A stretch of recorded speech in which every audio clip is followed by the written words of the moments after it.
Today as I look back on my life, I used to think that I had such a horrible life, not too good of a childhood, because my parents really didn't, to me, in my eyes, they didn't care too much about me, But, the more I look back on my life and realize that the life I've lived, where I've been blessed in more ways than I can count.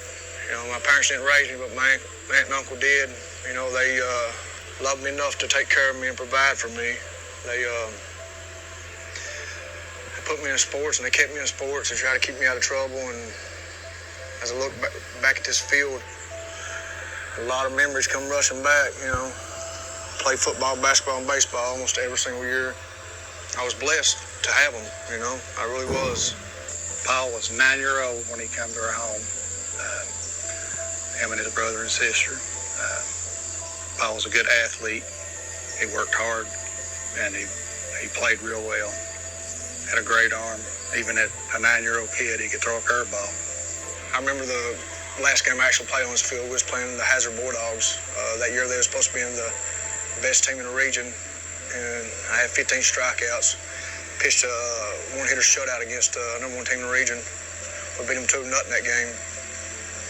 That was the last game I ever had to play on this field. Sometimes it hurts to even think about it. He had a good nature and was really well liked by all the people in our neighborhood and family. Had a lot of friends. The older he got, the more he got into drugs, and you could see the change in him.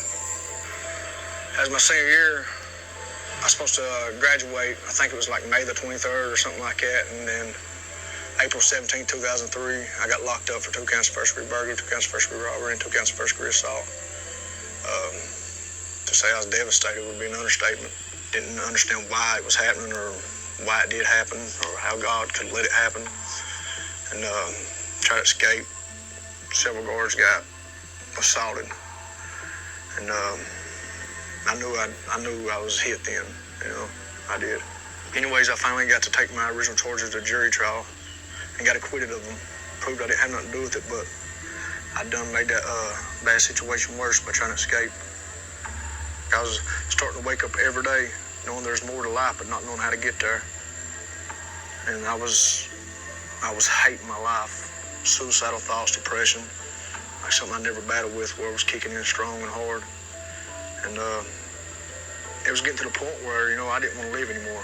I just bought a new car. I hadn't had it for a couple months. And I was actually going to go trade it for a gun.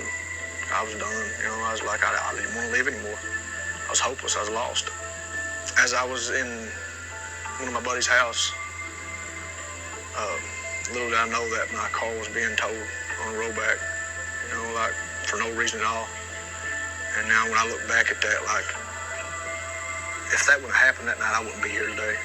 Like, I was dead set, I was going to end it. We saw his decline, and we got to a point where we hoped he would be put in jail to be safer.